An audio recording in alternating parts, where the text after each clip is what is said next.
Shalom Bapak Ibu, Saudara-saudara kekasih dalam nama Tuhan kita, Tuhan Yesus Kristus. Dan selamat bertemu kembali di YouTube saya, Pendeta Rudolf H. Pasaribu Channel. Dengan dan lewat channel ini, saya komit untuk senantiasa menyebarkan pengajaran firman Tuhan. Karena saya percaya berlandaskan Yesaya pasal 55 ayat 11 bahwa firman Tuhan yang saya dan Bapak Ibu Saudara-saudara semuanya juga ikut sebar lewat apapun, termasuk lewat video ini, tidak akan kembali dengan sia-sia, tetapi akan bekerja sendiri lewat kuasa dan berkat urapan Roh Kudus. Mari Bapak Ibu dan saudara-saudara semuanya, saya ajak membantu saya menyebarkan pengajaran firman Tuhan, khotbah di pertanggiangan minggu ke-14 sesudah Trinitatis 5 September 2021. Terambil dari kitab Yakobus pasal 2 ayat 5 sampai dengan ayat 13 dan bacaan dari kitab Yesaya pasal 35 ayat 4 sampai dengan ayat 10. Diikat oleh topik atau tema, kuatkanlah hatimu, jangan takut.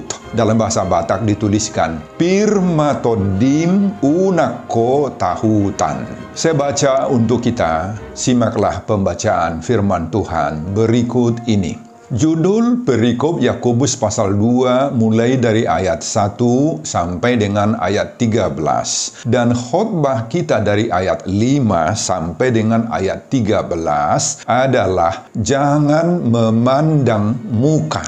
Dengarkanlah, hai saudara-saudara yang kukasihi. Bukankah Allah memilih orang-orang yang dianggap miskin oleh dunia ini untuk menjadi kaya dalam iman dan menjadi ahli waris kerajaan yang telah dijanjikannya kepada barang siapa yang mengasihi Dia? Tetapi kamu telah menghinakan orang-orang miskin. Bukankah justru orang-orang kaya yang menindas kamu dan yang menyeret kamu ke pengadilan? Bukankah mereka yang menghujat nama yang mulia, yang olehnya kamu menjadi milik Allah? Akan tetapi, jikalau kamu menjalankan hukum utama yang tertulis dalam kitab suci, kasihilah sesamamu manusia seperti dirimu sendiri, kamu berbuat baik.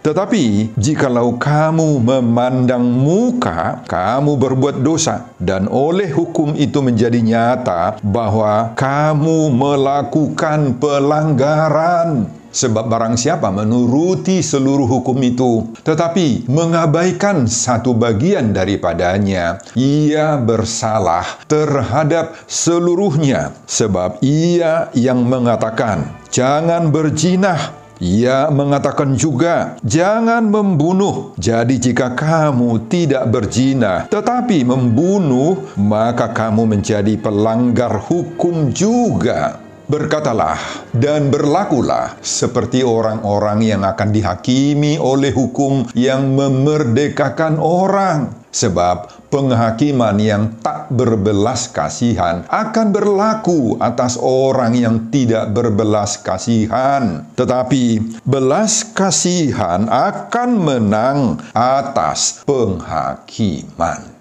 Bapak, Ibu, dan Saudara-saudara, khotbah kita di pertanggiangan minggu ke-14 sesudah Trinitatis 5 September 2021 berbicara tentang dorongan agar saling menghargai, berbelas kasih, dan menjauhkan sikap memandang muka. Dihubungkan dengan topik atau tema minggu, kuatkanlah hatimu, jangan takut. Pirma todim unako tahutan. Yakobus menunjukkan surat ini kepada orang-orang Kristen yang ada di berbagai-bagai tempat perantauan. Sebagaimana pasal 1 ayat 1 di sana dituliskan, kepada kedua belas suku di perantauan. Mereka sedang menghadapi berbagai krisis dan ujian iman, tantangan hidup, penderitaan fisik dan non-fisik. Banyak di antara mereka yang mengalami penghambatan, penganiayaan, dikucilkan dari masyarakat atau dari keluarga. Mereka juga mengalami fitnahan, ejekan, dan dituduh bermacam-macam yang tidak benar. Banyak di antara mereka yang menjadi miskin dalam hidup sehari-hari.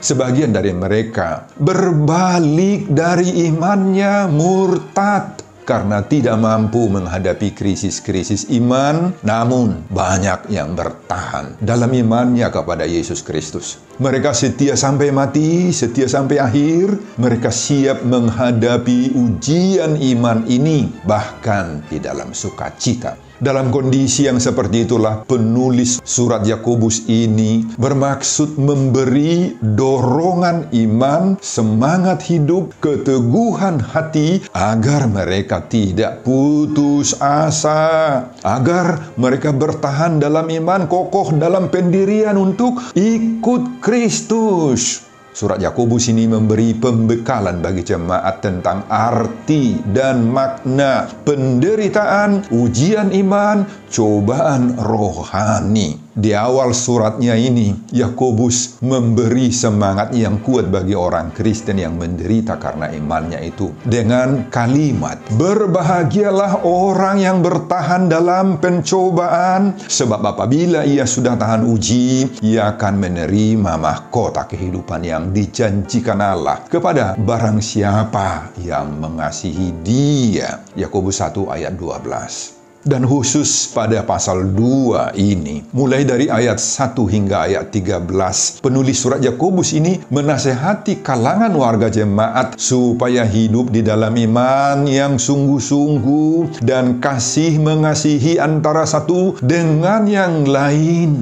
Praktik iman yang sungguh-sungguh dan kasih mengasihi itu harus nampak itu di dalam berbagai-bagai wujud dan penampakan hidup. Sebagaimana ayat 1 sampai dengan ayat 4 sebelum khotbah kita ini. Yakni, pertama, janganlah iman itu memandang muka. Ayat 1. Kedua, hendaknya orang kaya hidup dalam kerendahan hati, jangan sombong dan jangan menganggarkan kekayaannya. Ayat 3. Ketiga, hargai orang miskin dan jangan hina dan memandang mereka itu rendah. Ayat 3b. Dan keempat, hiduplah dalam kepedulian terhadap sesama. Ayat 4. Bapak, Ibu, dan Saudara-saudara. Kemudian dalam nats khotbah kita ini, mulai dari ayat 5 sampai ayat 13, penulis Yakobus semakin menekankan perlunya menjauhkan sikap memandang bulu itu.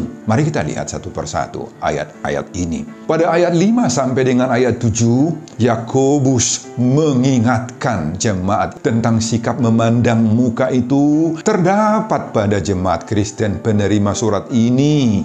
Pada ayat 5 sampai 7 ini Yakobus menyebutkan bahwa jemaat sering menista, memandang rendah orang miskin. Yakobus memberi kesan dengan menggeneralisasi, menyamaratakan bahwa orang-orang miskin itu adalah orang-orang pilihan Allah sendiri. Tetapi sebaliknya, bahwa orang-orang kaya, si penerima surat ini pada waktu itu adalah orang-orang berdosa. Yakobus mengatakan bahwa meskipun menurut penglihatan duniawi saja orang miskin itu miskin, namun Allah di atas di sorga memilih orang-orang yang dianggap miskin oleh dunia ini untuk menjadi kaya dalam iman dan menjadi ahli waris kerajaan yang telah dijanjikan Allah. Bapak, Ibu, dan Saudara-saudara, Yakobus mengatakan bahwa orang kaya sering menindas orang miskin dengan menyeret orang-orang kecil ke pengadilan serta menghujat nama Allah yang mulia. Mulai ayat 8 sampai ayat 13, Rasul Yakobus banyak berbicara tentang hukum. Bahkan kata hukum muncul di setiap ayat dari ayat 8 sampai ayat 12. Dalam 6 ayat yang singkat ini, kata hukum muncul sebanyak 6 kali. Ayat 8 sampai 9, Yakobus mencela kehidupan sebagian jemaat penerima surat ini bahwa di satu pihak mereka menjalankan hukum sebagaimana tertulis dalam kitab suci yang mengatakan, kasihilah sesamamu manusia seperti dirimu sendiri. Tetapi di lain pihak, mereka selalu bersikap pilih buluh dan memandang muka. Mereka berbuat dosa dan melanggar hukum itu, serta melakukan berbagai-bagai pelanggaran lain. Kemudian ayat 10-11, Yakobus menyadarkan jemaat bahwa sikap menuruti hukum tidak boleh sebahagian-sebahagian. Jangan sebelah mata dipandang hukum itu. Harus seutuhnya dan seimbang, totalitas. Yakobus mengatakan, barang siapa menuruti seluruh hukum itu, tetapi mengabaikan satu bagian daripadanya, ia bersalah terhadap seluruhnya. Jadi, jika orang tidak berzina, tetapi membunuh, itu berarti bahwa ia sudah menjadi pelanggar hukum juga. Hukum tidak boleh timpang, sebagian-sebahagian, tetapi harus seutuhnya. Apa artinya itu? Artinya, jika kita gagal dalam melakukan satu hal, berarti kita ternyata sudah melanggar seluruh hukum-hukum itu. Kemudian ayat 12-13, Yakobus menganjurkan jemaat agar kiranya jemaat itu berkata dan berlakulah seperti orang-orang Kristen yang baik. Jagalah perilaku agar kata-kata, perbuatan harus sesuai dengan hukum yang ada. Ingat, kata Yakobus bahwa Tuhan akan menghakimi manusia sesuai dengan hukum kerajaan sorga. Selain itu, Yakobus mengakhiri perikop ini dengan menganjurkan agar jemaat itu menunjukkan sikap berbelas kasihlah di ayat 13. Sikap berbelas kasih itulah manifestasi penampakan yang nyata dari iman Kristen di tengah-tengah dunia ini. Orang yang menerima belas kasih mempunyai arti bahwa dia telah diampuni dan diselamatkan oleh Bapa Surgawi, oleh Tuhan. Saudara, itulah isi dan intisari dari khotbah kita. Bapak, Ibu, dan saudara-saudara, apa yang dapat kita pelajari dari khotbah kita di pertanyaan minggu ke-14 sesudah Trinitatis 5 September 2021 yang berbicara tentang dorongan agar saling menghargai, berbelas kasih, dan menjauhkan sikap memandang muka. Dihubungkan dengan topik atau tema minggu, kuatkanlah hatimu, jangan takut. Pirma todim unako tahutan. Apa yang dapat kita pelajari, Bapak Ibu? Pertama, jauhkan sikap memandang muka, hargai semua orang. Saudara, Yakobus sangat menegur dan mengecam sikap jemaat atau orang-orang Kristen pada waktu itu yang menjadi penerima surat ini yang suka memandang muka. Ayat 1.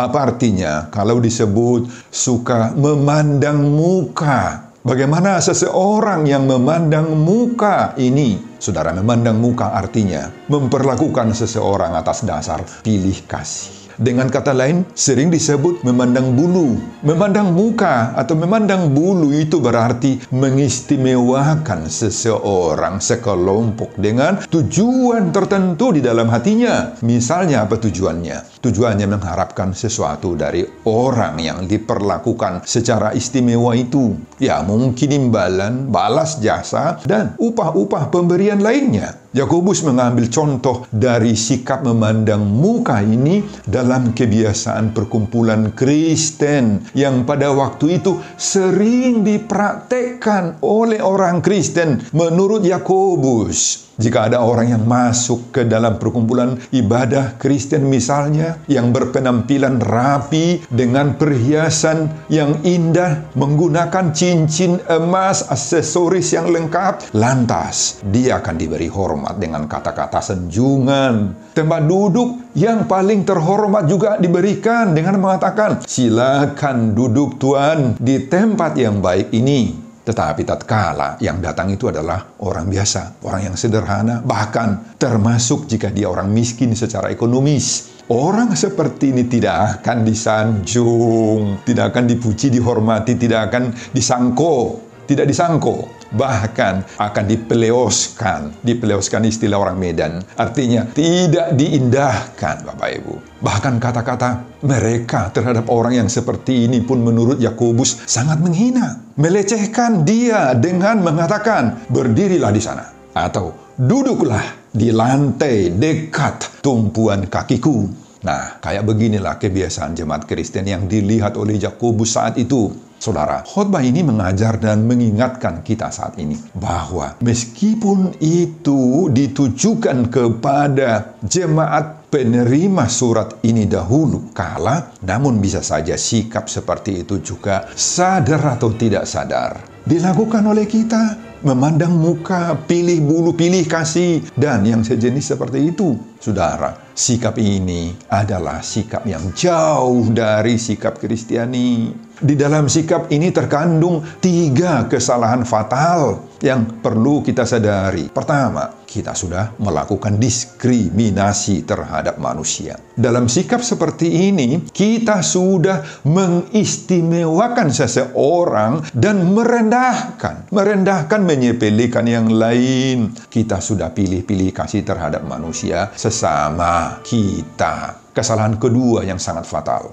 Kita sudah bertindak sebagai hakim yang jahat. Yakobus mengetahui bahwa dalam dunia peradilan saat itu ada hakim-hakim yang sering berlaku pandang bulu, pandang muka, pilih kasih. Ada hakim yang selalu melihat keadaan orang yang berperkara. Keadilan dapat ditentukan oleh uang, materi, sogok, amplop. Seperti hakim yang jahat, inilah orang Kristen saat itu menurut penilaian Yakobus. Bila mempraktekkan sikap pandang bulu, pandang muka ini dalam pergaulan, dalam perjumpaan komunitas Kristen, termasuk dalam kumpulan ibadah. Kesalahan fatal ketiga, sikap itu berindikasi bahwa kamu, kata Yakobus, mementingkan kedudukan, mementingkan penampilan, mementingkan nilai martabat sosial seseorang. Dan dengan demikian ukuran penghormatan terhadap seseorang itu sudah ditempatkan pada uang, pada emas, pada perhiasan, pada pakaian, pada penampilan seseorang. Orang miskin tidak lagi punya harga apa-apa. Saudara, inilah pengajaran khotbah ini bagi kita di saat ini. Agar dalam praktek kehidupan sehari-hari, maka sikap memandang muka, memandang bulu ini dalam setiap pergaulan dan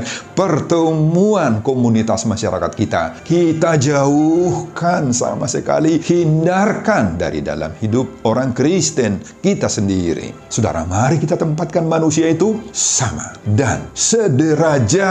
Meski banyak hal-hal yang membuat kita berbeda-beda kita dalam budaya, dalam tingkat sosial, ekonomi. Ada yang kaya, ada yang memang yang miskin secara material. Tetapi ingatlah bahwa di hadapan Tuhan sendiri kita adalah sama. Seperti lampu, ada lilin kecil, ada neon yang cas cahayanya, tetapi sama-sama bersinar toh. Meski sinar kecil, ada yang besar. Jika keduanya sinar-sinar dari neon dan lilin ini diperhadapkan pada matahari, keduanya tidak ada artinya. Nah, seperti itulah gambaran. Di hadapan Tuhan kita ini, Bapak Ibu, tidak ada apa-apanya. Apakah kita kaya, miskin, pejabat, buruh, petani, semua kita adalah sama di hadapan Tuhan. Amin, Bapak Ibu, saling menghargai kita. Pengajaran yang kedua, orang kaya hendaklah menjadi berkat bagi sesamanya. Bapak, Ibu, dan saudara-saudara, dalam berikut khotbah ini, Yakobus mencela, mengecam, menegur sikap orang kaya yang memandang muka, apalagi didasarkan pada kekayaan materi harta. Tahukah saudara siapa orang-orang kaya yang dijunjung tinggi, sangat dihormati oleh orang-orang Kristen dalam perikop ini, tetapi dicela oleh Yakobus? Orang-orang kaya inilah yang menindas orang-orang Kristen dengan berbagai-bagai cara, mengeksploiter para buruh, pekerja, upah mereka ditahan-tahan. Yakobus 5 ayat 4. Mereka hidup berfoya-foya. Yakobus 5 ayat 5. Mereka membunuh orang-orang benar. Yakobus 5 ayat 6. Orang-orang kaya ini yang menyeret orang-orang Kristen ke pengadilan menurut khotbah ini, Yakobus 2 ayat 6, dan menghujat nama yang mulia, nama Allah, Yakobus 2 ayat 7. Makanya Yakobus sangat mengecam perlakuan orang-orang Kristen yang begitu berlebihan terhadap orang-orang kaya yang jahat, terutama di dalam bait Allah. Mereka sangat menjunjung tinggi si orang kaya, tetapi sebaliknya orang miskin sering menjadi korban. Mereka dilecehkan, direndahkan, dan dipandang hina. Saudara, bagi Yakobus, miskin-miskin seperti orang yang dilecehkan ini, tetapi mereka di hadapan Tuhan itu adalah kaya, dihormati oleh Allah, dan mereka juga adalah pewaris kerajaan Allah. Saudara, apa pelajaran bagi kita dari teguran Yakobus terhadap sikap jemaat yang berlebihan terhadap orang-orang kaya dan merendahkan orang-orang miskin ini? Pertama, Allah tidak pernah membenci orang kaya, ingat itu, dan tidak pernah membenci kekayaan. Allah hanya membenci sikap manusia yang menjunjung tinggi orang kaya dan merendahkan orang miskin. Allah membenci orang-orang kaya yang sombong, yang angkuh. Itu saja. Kedua, Allah mengharapkan agar orang-orang kaya dapat menjadi berkat kepada sesamanya, terutama bagi orang-orang miskin dan yang sangat membutuhkan pertolongan.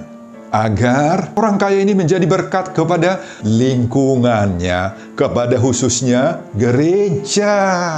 Jadi berkatlah para orang-orang kaya. Ketiga, disinilah peranan gereja. Agar mampu membimbing, mampu mengarahkan orang-orang kaya, agar tidak menjadi sombong, agar tidak tinggi hati, sebagaimana diajarkan oleh Paulus pada 1 Timotius 6 ayat 17. Peringatkanlah kepada orang-orang kaya di dunia ini, agar mereka jangan tinggi hati dan jangan berharap pada sesuatu yang tak tentu seperti kekayaan, melainkan pada Allah yang dalam kekayaannya memberi kepada kita segala sesuatu untuk dinikmati. Itu pengajaran Paulus. Dan dalam 1 Timotius 6 ayat 18 disebutkan lagi oleh Paulus, agar orang kaya menjadi kaya di dalam kebajikan, agar suka memberi dan membagi sukacitanya. Saudara, disinilah gereja harus belajar, agar gereja dan para hamba-hamba Tuhan,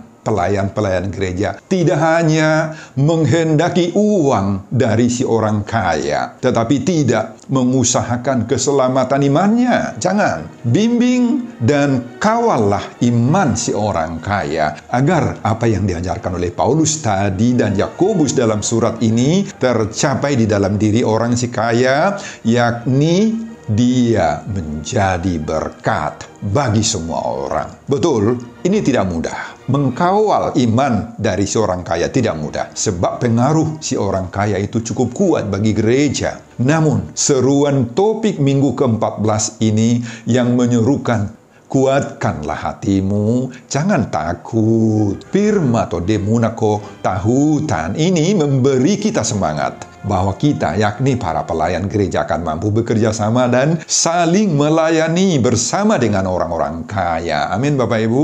Itu pelajaran kedua. Pelajaran ketiga, mari kita tingkatkan kepedulian terhadap sesama.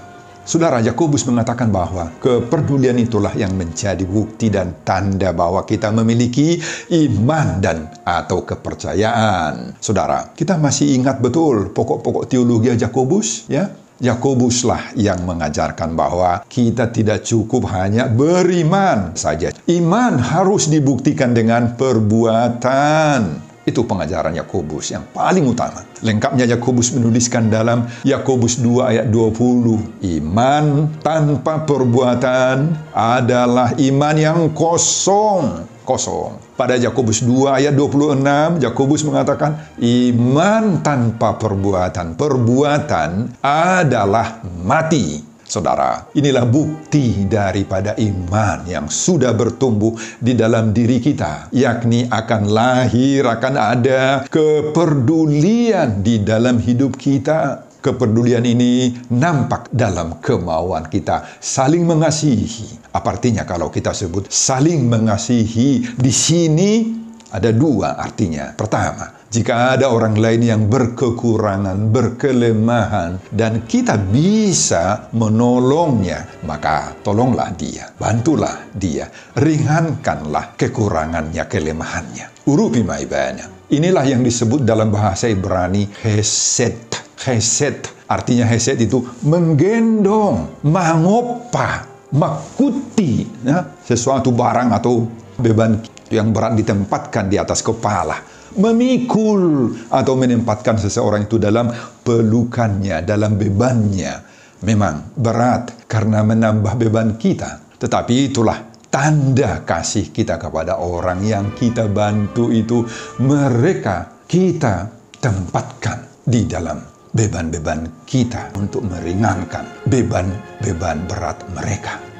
Pengajaran kedua di sini, semua ini kita lakukan kepada orang tanpa memandang muka. Jangan pilih kasih. Semoga oleh kita, oleh orang kaya tadi, oleh semua orang beriman, maka semakin banyaklah orang-orang yang bisa keluar dari kesulitannya, kemiskinannya, baik kemiskinan ekonomi, kemiskinan ilmu pengetahuan, kemiskinan iman, moral, kemiskinan spiritualitas. Percayalah Bapak, Ibu, dan saudara-saudara bahwa semuanya itu akan bisa kita lakukan dengan mempedomani topik atau tema minggu ke-14 sesudah Trinitatis 5 September 2021. Kuatkanlah hatimu, jangan takut. Pirma todim, unako tahutan. Tuhan memberkati kita semuanya. Sebelum saya mengakhiri khotbah ini, Bapak, Ibu, dan saudara-saudara, kembali saya mengajak kita semua untuk membantu saya menyebarkan pengajaran firman Tuhan khotbah di pertanggungan minggu ke-14 sesudah Trinitatis 5 September 2021 dari kitab Yakobus pasal 2 ayat 5 sampai ayat 13 ini, agar kita sungguh-sungguh meyakini seruan Allah yang mengatakan, kuatkanlah hatimu, jangan takut. Pirma todim unako tahutan, termotivasi lewat khotbah ini. Simak juga video-video khotbah saya yang lain agar Bapak, Ibu, dan saudara-saudara memiliki sentuhan dan pemahaman rohani yang semakin diperkaya. Buka di YouTube saya, Pendeta Rudolf H. Pasaribu Channel. Selamat mengikuti ibadah pertanggungan di rumah masing-masing buat kita semuanya. Tuhan Yesus memberkati kita. Salam Horas. Amin. Bapak, terima kasih untuk firman-Mu ini. Saya akan sebarkan ini lewat berbagai media sosial, YouTube, dan sebagainya. Berkatilah firman ini, Tuhan. Berkati jemaat yang mendengar khotbah atau firman ini. Dan berkati hamba-Mu dalam persiapan khotbah berikutnya. Dan semuanya saya peruntukkan demi kemuliaan kebesaran nama Tuhan. Di dalam nama Yesus Kristus saya berdoa. Amin.